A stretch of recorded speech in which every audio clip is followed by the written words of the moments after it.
From the brain to the spinal cord and the peripheral nerve. Welcome to our podcast Neurosurgery on the Move. Bersama saya Dr. Samuel dan saya Dr. Tiffany. Kami berdua akan menemani neurovelas sekalian di episode ke-14 kali ini. Podcast Neurosurgery on the Move adalah salah satu bentuk aplikasi Tridharma Perguruan Tinggi, yaitu pengabdian kepada masyarakat yang akan tayang setiap bulannya dengan topik-topik menarik seputar bedah saraf, mulai dari penyakit-penyakit hingga operasi di bidang bedah saraf. Tentunya, kita akan selalu ditemani oleh narasumber yang kece dan juga kompeten.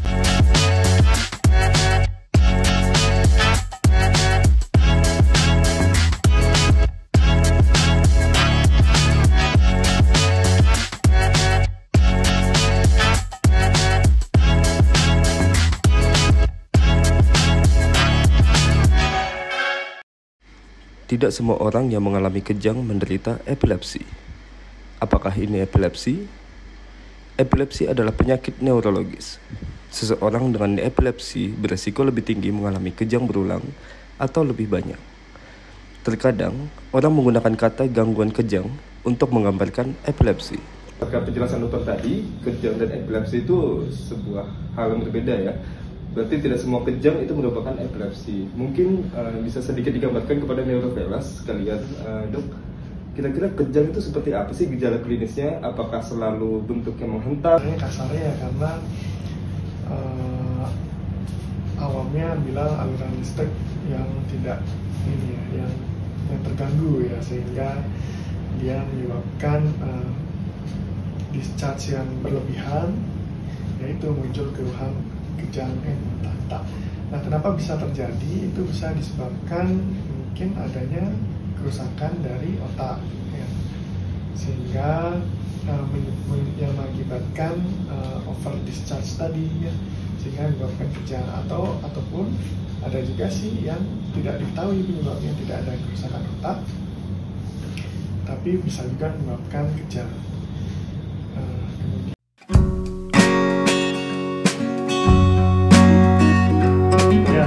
Pada kasus cedera kepala itu, jika ada benturan ya, maka mungkin ada kerusakan pada otak kita ya. Kerusakannya rentangnya mulai dari gegar otak ya, gegar otak ringan ataupun sampai terjadinya perdarahan, di mana itu akan mengganggu aktivitas elektrik otak ya, sehingga ya itu menimbulkan kejang tadi. Beberapa fakta penting antara lain, diagnosis epilepsi tidak dapat menentukan penyebab atau gambarannya. Epilepsi adalah kelainan spektrum. Ada banyak jenis kejang dan jenis sindrom epilepsi. Apa yang bukan epilepsi? Apa yang kejang dengan pemicu? Seseorang dapat mengalami kejang karena sebab fisik. Ini mungkin merupakan penyakit medis akut atau trauma yang dimulai sebelum kejang. Bisa juga terkait dengan suatu zat atau peristiwa yang ditanggapi atau ditolak oleh tubuh mereka. Dalam kasus ini, kejang disebut diprovokasi. Penyebab yang memprovokasi telah memberikan efek pada otak yang berujung pada kejang. Kejang pada cedera kepala itu bisa disebabkan oleh benturan langsung pada otak dan juga mungkin ada dari perdarahannya ya. Kemudian mungkin neurovelas sekalian penasaran ya, dok. Kita sudah sering mendengar epilepsi, tapi mungkin belum tahu terapi untuk epilepsi itu bagaimana. Apakah hanya melalui obat-obatan saja kah? Atau sudah ada pembedahan sekarang di bidang bedah saraf? Untuk terapinya itu yang pertama ya terapi dengan obat-obatan ya. Kemudian bisa juga dengan terapi pembedahan. Cuman ada tahap-tahapnya semua ya. Untuk pengobatan itu nanti biasanya diberikan oleh kolega kita dari teman-teman neurologi ya, bisa dengan satu jenis obat atau kombinasi dua obat. Namun apabila masih tidak berhasil, mungkin akan dipertimbangkan untuk dilakukan pembedahan untuk epilepsi sendiri. Cuman itu tergantung juga penyebab epilepsinya ya, penyebab kejangnya maksudnya.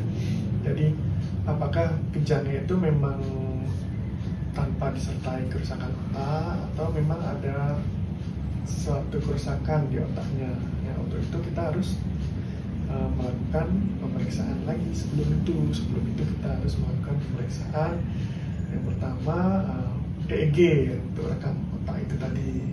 Jadi untuk melihat aktivitas listrik di otak apakah ada kejanggalan atau tidak.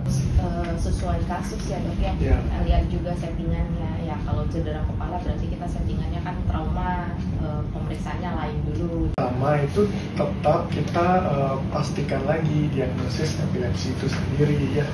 Jadi kita harus melakukan penggalian dulu riwayatnya, kejangnya seperti apa, berapa kali kejang, kemudian kejangnya seperti apa. Kemudian kita tanya lagi kambuhannya.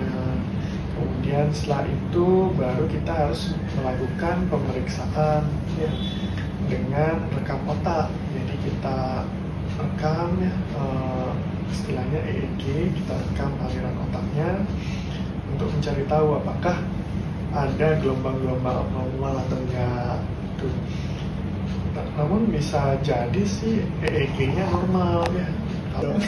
Yang non medis Non-medis, maksudnya ya, ke neurovelas Ya. sekalian. Misalnya kalau ketemu orang kejang nih habis kecelakaan. Ya, jadi non medis, ya medis ya kan, bukan dukun ya. Jadi kejang itu memang tidak terduga ya, tidak tahu tiba-tiba terjadi ya pada kasus-kasus yang unprovoked gitu misalnya ya. Ya maksudnya tidak ada pencetusnya. Yang paling penting itu adalah kita harus mengamankan jalan nafasnya ya.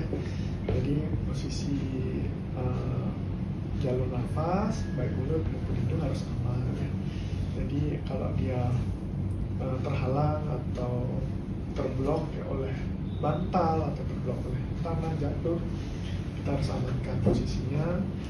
Paling bagus mungkin dimerengkan ya untuk mencegah juga cairan ludah atau muntahan itu menutupi jalan nafas. Kemudian dibawa ke tempat yang aman ya. Setelah ya jangan di tengah jalan juga. Gitu. Baik dokter, jadi ternyata ada beberapa modalitas terapi yang bisa kita lakukan pada epilepsi ini ya dok ya. Ya. Kemudian mungkin neurovelas ingin tahu dok, sebenarnya epilepsi ini prognosisnya seperti apa? Apakah bisa sembuh atau bagaimana dokter? Ya, untuk epilepsi ya itu bisa dikatakan istilahnya terkontrol ya. Jadi kejangnya atau gejalanya terkontrol ya. Itu dengan obat anti epilepsi ya seperti itu. Nah, di mana itu kondisi terkontrol itulah yang kita cari gitu. Jadi nanti dosisnya disesuaikan, anti epileptik drugnya, obat anti epilepsinya disesuaikan hingga mencapai tahap di mana dia terkontrol ya, gejalanya tidak ada. Namun apabila dengan obat saja masih belum terkontrol, baru kita biasanya pertimbangkan untuk dilakukan operasi ya. Operasi ataupun juga dengan pemasangan device atau implan ya. Biasanya ada dipasang di leher, di saraf-vagus, nah itu stimulator itu misalnya, untuk mencapai kondisi di mana kondisi di mana kejangnya itu terkontrol ya. Jadi targetnya lebih ke supaya kejangnya tadi terkontrol ya dok, Ya. Dan pasiennya bisa melakukan kegiatan atau aktivitas sehari-hari tanpa terganggu. Ya benar, seperti itu.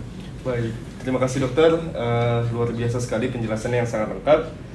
Jadi sedikit kita rangkum pada Neurosurgery on the Move episode ke-16 kali ini dengan topik epilepsi pada pasca trauma kepala. Kita sudah membahas mengenai apa itu epilepsi, kemudian bagaimana bisa terjadi epilepsi khususnya pada cedera kepala, bagaimana penanganannya, terapi modalitas apa saja yang bisa kita lakukan, dan juga bagaimana prognosisnya. Ya, sekali lagi terima kasih kami ucapkan kepada Dr. Made Gemadani Suara Maliawan, Magister Kedokteran Klinik Spesialis Bedah Saraf, untuk sudah hadir di NOTM kali ini. Ya, Mungkin neurovelas sekalian ada ide, masukan, atau saran topik yang ingin dibahas, dapat menghubungi kami di Instagram @neurosurgery.udayana atau melalui channel YouTube kami Bedah Saraf Unut. Podcast Neurosurgery on the Move ini akan tayang setiap bulannya. Nantikan episode berikutnya. Jangan lupa like, subscribe, dan komen di channel YouTube kami. Dengan saya Dr. Tiffany Dan saya Dr. Samuel bersama narasumber kita. Saya Dr. Gema. Salam Neurosurgery on the Move.